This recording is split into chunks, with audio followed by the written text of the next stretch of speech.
Okay, तो I can see 35 students ने join कर लिया है, तो हम लोग क्लास को स्टार्ट करते हैं। आज का हमारा टॉपिक है लॉगरिथमिक इक्वेशंस।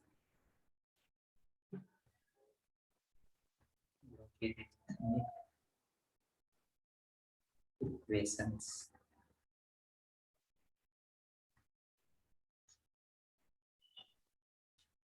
कोई भी इक्वेशन जिसमें लॉग वाला टर्म जो है एज ए वेरिएबल यूज हो रहा हो, उसको हम लोग लॉगरिथमिक इक्वेशंस कहेंगे।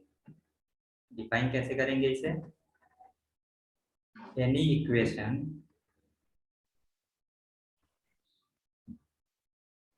which contain log as a variable is called logarithmic equations।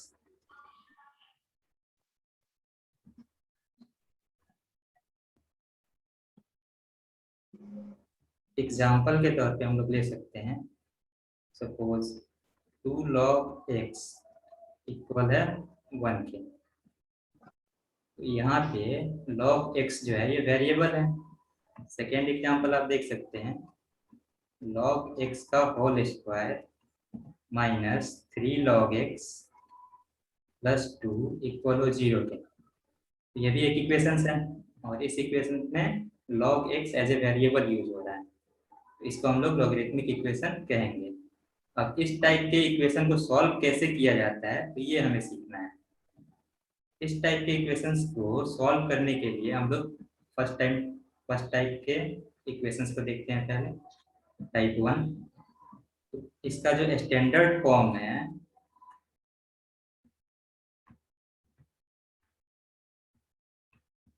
ये इस टाइप से आपको दिखाई देगा, log x with base a minus n equal to 0।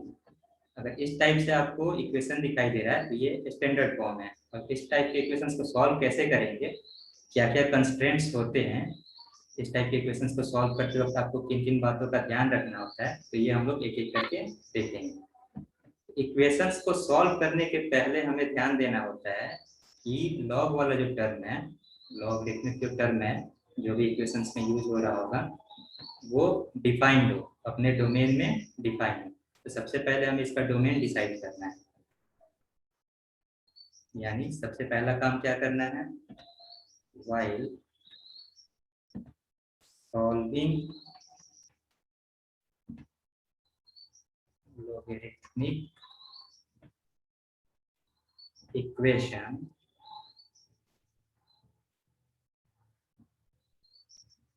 first find the domain of logarithmic terms।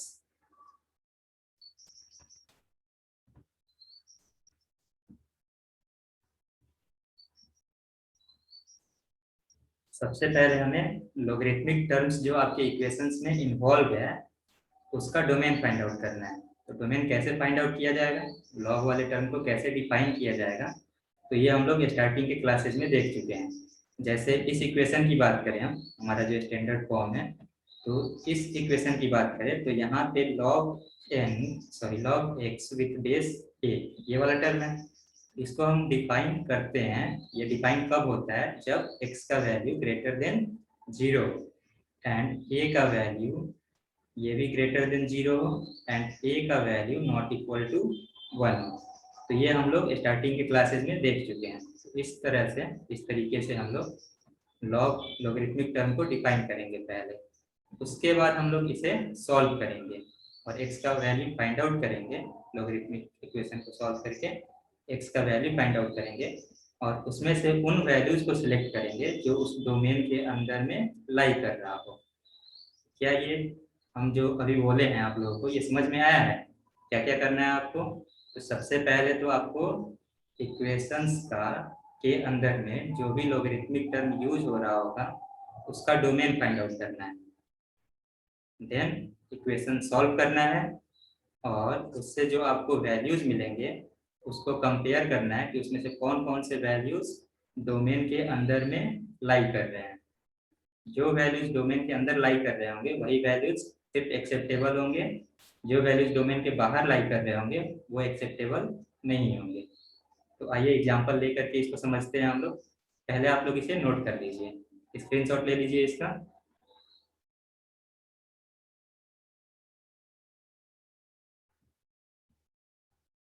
चलिए नेक्स्ट पेज पे चलते हैं।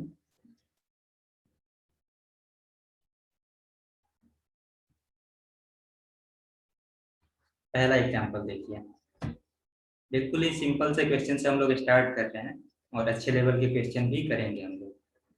log x with base 2 equal to 3 है। इस इक्वेशन को आपको सॉल्व करना है एंड x का वैल्यू फाइंड आउट करना है। तो सबसे पहले तो हम लोग लॉग को डिफाइन कर लेते हैं। लॉग को डिफाइन आप करोगे यहाँ पे, log x with base 2 is defined when x is greater than 0। Base की बात करें, बेस यहाँ पे 2 है तो 2 ऑलरेडी ग्रेटर देन 0 है, तो यहाँ से बेस के बारे में हमें सोचने की जरूरत ही नहीं है, हमें सिर्फ x के वैल्यू को ही देखना है यहाँ पे। तो x जो है ग्रेटर देन 0 है। अब हम क्या करते हैं, लॉगरिथमिक इक्वेशन को सॉल्व करेंगे। लॉगरिथमिक इक्वेशन को आप सॉल्व करिएगा, यहाँ से आपको x का जो वैल्यू है ये मिल जाएगा। यहाँ से हम लोग कैसे सॉल्व करते हैं इसे, तो बेस जो है इसको राइट साइड में भेज देते हैं और ये 3 के नीचे आ जाएगा, यानी x इक्वल हो जाएगा 2:3 के। 2:3 यानी कि x इक्वल टू 8 आ गया। अब 8 के बारे में हम चेक करेंगे कि क्या ये ग्रेटर देन 0 है, तो हाँ ग्रेटर देन 0 है। That means x equal to 8 acceptable value है, तो ये हमारा राइट आंसर है। आई होप ये क्वेश्चन सबके समझ में आया होगा। सेकेंड क्वेश्चन देखिए। सेकेंड क्वेश्चन है solve log x minus 3 with base 2 equal to 5। इस क्वेश्चन को सॉल्व करके हमें x का वैल्यू फाइंड आउट करना है। बिल्कुल ही बेसिक टाइप का क्वेश्चन है, धीरे धीरे हम लोग अच्छे लेवल के क्वेश्चन की तरफ भी बढ़ेंगे। पहले इसको समझना जरूरी है, बेस अच्छा होगा तभी आप लोग अच्छे लेवल के क्वेश्चंस आसानी से अटेम्प्ट कर पाइएगा। तो देखिए यहाँ पे हमें सबसे पहले क्या करना है, तो लोगरिथमिक टर्म को डिफाइन करना है। तो लोगरिथमिक टर्म को हम डिफाइन करेंगे यहाँ पे, log x minus 3 with base 2 is defined when x minus 3 is greater than 0। यानी यहाँ पे जो टर्म लिखा रहेगा log के अंदर का जो वैल्यू होता है उसे हमें पॉजिटिव बना देना होता है। तो यहाँ पे हमने x माइनस 3 को पॉजिटिव बना दिया। x माइनस 3 ग्रेटर देन 0 है, तो यहाँ से आपको x का वैल्यू मिल जाएगा ग्रेटर देन 3। अब x ग्रेटर देन 3 है तो इसको मैंने आप लोगों को बताया हुआ था इसके पहले कि नंबर लाइन पे आप ड्रॉ करिए, ये रहा 3 और इस साइड में आप जाइएगा तो पॉजिटिव इनफाइनाइट वैल्यू मिलेगा, लेफ्ट साइड में जाइएगा तो निगेटिव इनफाइनाइट वैल्यू मिलेगा। अब चूंकि हमें हमारा जो x है यहाँ पे, x का जो वैल्यू है ये ग्रेटर देन 3 है, तो ग्रेटर देन 3 वैल्यू 3 से बड़ा वैल्यू, 3 से बड़ा वैल्यू आपको राइट साइड में मिलेगा। तो ये पार्ट आपने कलर कर लिया। अब जो कलर्ड पार्ट है वही आपका डोमेन हो गया, यानी x belongs to 3 to infinite, ये आपका डोमेन हो गया।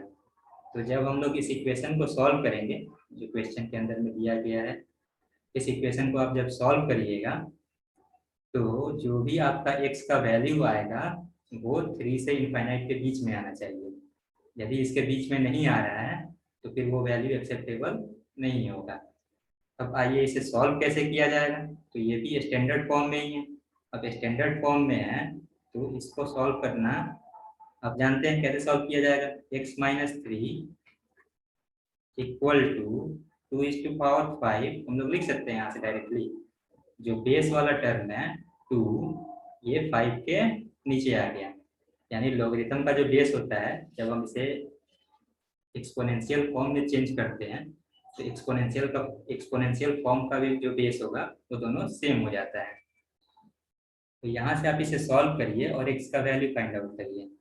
तो x माइनस 3 इक्वल टू 2 को 5 टाइम्स मल्टीप्लाई किए 32 आ गया, और यहाँ से आपको x इक्वल टू 35 मिल गया। तो क्या 35 3 और इनफाइनाइट के बीच में लाई करेगा?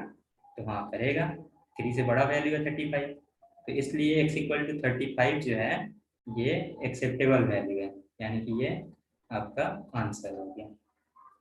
आई होप कि ये क्वेश्चन आप लोग के समझ में आया होगा। किसी को इस क्वेश्चन में कोई डाउट है तो पूछिए।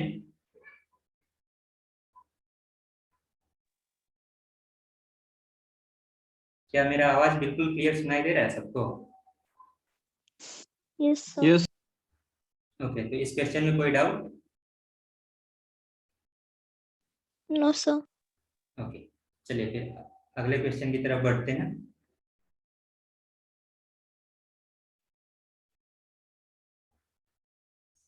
शंकर, हाँ शंकर, क्या डाउट है आपको इसमें?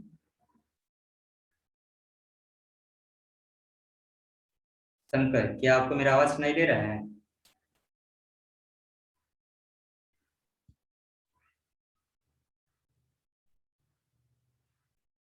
शशांक, शशांक अपना डाउट पूछिए। चलिए इसको मैं फिर से खुद से रिपीट कर दे रहा हूँ आप लोगों के लिए। एक स्टूडेंट का कमेंट आया हुआ है, तो देखिए सबसे पहले हमें जो भी इक्वेशंस दिया गया रहेगा, जो भी इक्वेशन दिया गया रहेगा उसको डिफाइन करना है। तो लोगरिथमिक टर्म को हम डिफाइन कैसे करते हैं ये हम लोग पीछे की क्लासेस में सीख चुके हैं। जैसे suppose log x minus 7 with base 2, ये टर्म गिवन है आपको, इसको हमें डिफाइन करना है। तो इसको डिफाइन करने के लिए आपको टोटल 3 कंडीशन चेक करना होता है। पहला कंडीशन ये है कि x माइनस 7 ग्रेटर देन 0 होना चाहिए। सेकेंड कंडीशन ये है कि 2 जो है यानी बेस का वैल्यू ग्रेटर देन 0 होना चाहिए। और थर्ड कंडीशन ये है कि 2 नॉट इक्वल टू 1 होना चाहिए, यानी बेस का जो वैल्यू है ये इक्वल टू 1 नहीं होना चाहिए। तो यहाँ से सेकेंड और थर्ड कंडीशन ये दोनों ट्रू है। इन दोनों कंडीशन को आप देखिएगा तो ये दोनों ही ट्रू है। तो सिर्फ फर्स्ट कंडीशन को आपको सॉल्व करना है और यहाँ से x का वैल्यू फाइंड आउट करना है। अब फर्स्ट कंडीशन को सॉल्व करने के लिए आपको इन इक्वालिटी का थोड़ा बहुत नॉलेज होना चाहिए, तभी आप इसे सॉल्व कर पाइएगा। वैसे हमारा नेक्स्ट टॉपिक जो है इनइक्वालिटी ही है, उसके अंदर में हम लोग सीखेंगे इस टाइप के इक्वेशंस को कैसे सॉल्व करते हैं। बट अभी के लिए आप लोग बस इतना समझिए कि यदि x माइनस 7 ग्रेटर देन 0 लिखा हुआ है तो आप क्या करिएगा, 7 को राइट साइड में ले जाइए और x ग्रेटर देन आपको 7 मिल जाएगा। यानी यहाँ से आप ये कह सकते हैं कि x का जो भी वैल्यू होगा वो 7 से बड़ा होगा। तो जो क्वेश्चन दिया गया था आपको सॉल्व करने के लिए, क्वेश्चन नंबर 2, इसमें आप देखिएगा तो x माइनस 3 है, तो x माइनस 3 को मैंने क्या किया है, ग्रेटर देन 0 कर दिया है, और यहाँ से x का वैल्यू ग्रेटर देन 3 मिल गया है। यानी यहाँ से x के सभी वैल्यूज एक्सेप्टेबल होंगे जो 3 से बड़े हों, 3 से बड़े हों। तो 3 से बड़ा कितना वैल्यू हो सकता है, इनफाइनाइट तक हो सकता है। तो यहाँ से आपको डोमेन मिल गया इसका, x belongs to 3 to infinite. फिर उसके बाद में मैंने क्या कहा था कि उसके बाद आपको इक्वेशन को सॉल्व करना है। तो इक्वेशन जब आप सॉल्व करिएगा तो यहाँ से जो लॉग का बेस होता है ये सेकेंड दूसरी साइड जा करके 5 का बेस बन जाएगा, एक्सपोनेंशियल टर्म में ये चेंज होगा और 5 का बेस बन जाएगा। तो x minus 3 equal to 2 is to power 5 हो जाएगा ये, और यहाँ से x इक्वल टू 35 मिल गया आपको। फिर आपको क्या करना है इसके बाद में, तो चेक करना है आपको अपना आंसर कि क्या ये जो आंसर आया है ये डोमेन के अंदर लाई कर रहा है, यानी इस इंटरवल के अंदर लाई कर रहा है। तो हाँ 35 3 से बड़ा वैल्यू होता है, तो 3 से बड़ा वैल्यू होता है तो इस इंटरवल के अंदर लाई करेगा, यानी x इक्वल टू 35 जो है ये एक्सेप्टेबल वैल्यू है। चलिए इसी को हम लोग एक और क्वेश्चन के थ्रू समझते हैं। आइए नेक्स्ट क्वेश्चन की तरफ बढ़ते हैं। क्वेश्चन नंबर 3 है log 3⁻x -8 विथ बेस 3, ये इक्वल है 2 - x के। तो देखिए पहला तो तरीका ये है कि आप डोमेन डिफाइन कर लीजिए। डोमेन जब आप डिफाइन करिएगा यहाँ से, तो 3⁻x का जो वैल्यू है 3⁻x -8 ये ग्रेटर देन 0 होना चाहिए। यानी आप इस इक्वेशन को सॉल्व करिए और x का जो भी वैल्यू आए उसको यहाँ पे x की जगह पे पुट करके देखिए कि क्या ये जो पार्ट है हमारा ये ग्रेटर देन 0 आ रहा है, यानी पॉजिटिव वैल्यू आ रहा है। तो पॉजिटिव वैल्यू आएगा तो एक्सेप्टेबल होगा, बट अगर निगेटिव आएगा तो एक्सेप्टेबल नहीं होगा। तो हम लोग भी यही काम करते हैं इस बार। इसको आप इक्वेशन 1 मान लीजिए। अब जो इक्वेशन मुझे सॉल्व करना है यहाँ से, log 3⁻x -8 विथ बेस 3 ये इक्वल है 2 - x के। तो यहाँ से जब आप लॉगरिथमिक टर्म को एक्सपोनेंशियल में चेंज करिएगा तो जो इसका बेस है ये एक्सपोनेंशियल का बेस बन जाएगा, यानी 3⁻x सॉरी यानी 3⁻x -8 ये इक्वल हो जाएगा 3⁻2 - x। क्या ये स्टेप आप लोगों के समझ में आया है? जो बेस था वो एक्सपोनेंशियल का बेस बन गया। लॉग को मैंने क्या किया है, एक्सपोनेंशियल टर्म में चेंज कर दिया है, एक्सपोनेंशियल फॉर्म में चेंज कर दिया है। अब यहाँ से आपको इसको सॉल्व कर लेना है। तो यहाँ से 3⁻x -8 इक्वल टू हम लोग लिख सकते हैं 3 का स्क्वायर डिवाइडेड बाई 3⁻x। इस तरीके से क्रॉस मल्टीप्लाई कर लेते हैं। क्रॉस मल्टीप्लाई करिएगा तो 3⁻2x -8 into 3⁻x equal to 3 का स्क्वायर। 3 का स्क्वायर यानी कि 9 मिल जाएगा आपको। 3⁻2x -8 into 3⁻x -9 equal to 0 आ गया। अब इस टाइप के इक्वेशंस को सॉल्व करने का बेसिक मंत्र ये होता है कि आप 3⁻x को t मान लीजिए। लेट 3⁻x इक्वल है t के। अच्छा एक चीज बताइए, मेरा हैंडराइटिंग क्लियर है ना आप लोगों को? Yes sir. Yes sir. Okay, तो यहाँ पे मैंने क्या किया है, 3⁻x को t मान लिया है। अब इस इक्वेशन के अंदर में जहाँ जहाँ 3⁻x आएगा वहाँ पे आपको t पुट कर देना है। तो इसको आप लोग लिख सकते हैं t² -8t -9 इक्वल टू 0। अब इसको सॉल्व कर लेना है और t का वैल्यू फाइंड आउट करना है। तो इस टाइप के इक्वेशंस को आपने सॉल्व करना सीखा होगा 9th क्लास में ही। कैसे किया जाता है, तो t² -9t plus t -9 equal to 0 लिख दिया मैंने। -8 को 2 पार्ट में बांट दिया है और यहाँ से आप इसको फैक्टर में बांटिएगा तो t -9 into t + 1 equal to 0 आ जाएगा। तो यहाँ से आपको t का जो वैल्यू मिलेगा t = 9 और t + 1 इक्वल टू 0, या फिर ये कहिए कि t = -1। चलिए इसको मैं लिख देता हूँ, t = -1, t = -1। अब t जो हमने माना हुआ था 3⁻x उसको रिप्लेस कर देते हैं t को 3⁻x से। 3⁻x इक्वल टू 9 आ गया और 3⁻x इक्वल टू -1 आ गया। फर्स्ट पार्ट को आप सॉल्व करिएगा तो यहाँ से 3⁻x इक्वल टू इसको लिख सकते हैं आप 3 का स्क्वायर और x का जो वैल्यू है ये इक्वल हो जाएगा 2 के। सेकेंड पार्ट को आप सॉल्व करिएगा 3⁻x इक्वल टू -1 है। तो आप लोग बताइए यहाँ पे क्या x का कोई भी ऐसा रियल वैल्यू पॉसिबल है जिसको आप x 3 की पावर में रखें एक्स का कोई भी ऐसा रियल वैल्यू जो 3 की पावर में आप रखें और आपको निगेटिव वैल्यू मिल जाए? नहीं, ऐसा कोई भी वैल्यू पॉसिबल नहीं है। इवन अगर आप 3x की जगह पे -इनफाइनाइट डाल दीजिएगा तब भी ये आपको 0 मिलेगा, यानी कि एक पॉजिटिव वैल्यू ही मिलेगा।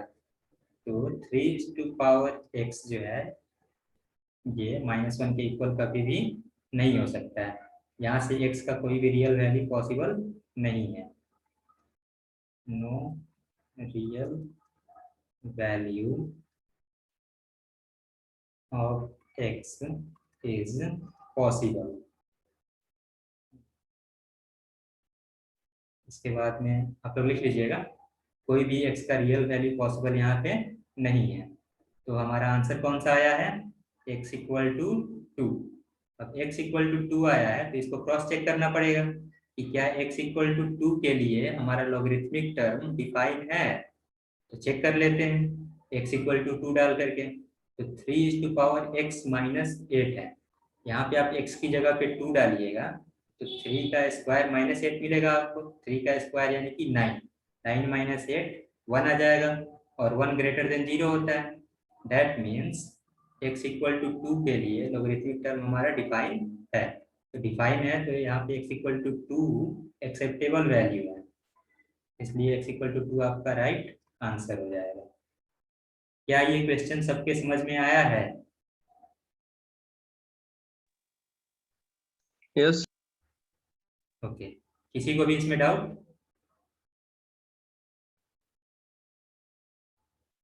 No sir. Shashank is saying yes sir. Okay Shashank, क्या डाउट है आपको? जब तक आप अपने डाउट पूछिएगा नहीं मैं कैसे क्लियर कर पाऊंगा। तो आप अपना माइक ऑन सर कर। मुझे लास्ट में समझ में नहीं आया सर। लास्ट में कहाँ से समझ में नहीं आया? वो t - 9 t + 1 = 0। ओके, तो इसके बाद से आपको समझ में नहीं आया है? जी हाँ। चलिए देखिए, यहाँ से हम लोग क्या करते हैं, नया पेज में ऐड कर रहा हूँ। t - 9 मल्टीप्लाई t + 1 ये इक्वल है 0 के। तो इस तरीके से जब भी दो टर्म मल्टीप्लिकेशन में हो और ये इक्वल हो 0 के, तो ये आपने पढ़ा होगा कि ये दोनों ही टर्म इंडिविजुअली इक्वल हो जाएंगे 0 के, यानी कि यहाँ से t - 9 ये इक्वल हो जाएगा 0 के और t + 1 ये इक्वल हो जाएगा 0 के। यहाँ से आपको ये दो इक्वेशंस मिल जाएंगे। फर्स्ट इक्वेशन को आप सॉल्व करिएगा तो t का वैल्यू इक्वल हो जाएगा 9 के, और सेकेंड इक्वेशन को आप सॉल्व करिएगा तो t इक्वल हो जाएगा -1 के। एक सेकेंड, इसको मैं सही से लिख दे रहा हूँ। t इक्वल हो जाएगा -1 के। अब t जो है हमने माना हुआ था, हम लोगों ने माना हुआ था 3x को। चलिए मैं दिखा देता हूँ आपको। t जो हम लोगों ने माना हुआ था ये 3x को माना हुआ था। तो t को अब वापस से रिप्लेस कर देते हैं यहाँ पे 3x से। तो ये 3x इक्वल हो जाएगा 9 के, और यहाँ पे सेकेंड जो इक्वेशन बन रहा है ये भी 3x इक्वल हो जाएगा -1 के। अब फर्स्ट पार्ट को पहले सॉल्व करते हैं हम लोग, फिर सेकेंड पार्ट की तरफ बढ़ा जाएगा। तो फर्स्ट पार्ट को सॉल्व करने के लिए यहाँ पे आपको कंपेयर करना है LHS और RHS दोनों ही नंबर को। तो इन दोनों नंबर को आप कंपेयर कब कर पाइएगा? जब दोनों का बेस सेम हो जाए। दोनों का बेस सेम हो जाए या फिर दोनों का पावर सेम हो जाए। तो पावर तो हम लोग इक्वल कर नहीं सकते हैं, बेस सेम कर सकते हैं यहाँ पे। तो बेस ही सेम बना देते हैं। तो 9 को हम लोग 3 के बेस में चेंज करेंगे तो इसको लिख सकते हैं 3 का स्क्वायर। 3 को 2 टाइम्स मल्टीप्लाई करिएगा 9 आ जाएगा। अब LHS और RHS वाला जो टर्म है हमारा, ये दोनों ही टर्म 3 के बेस में लिखे हुए हैं।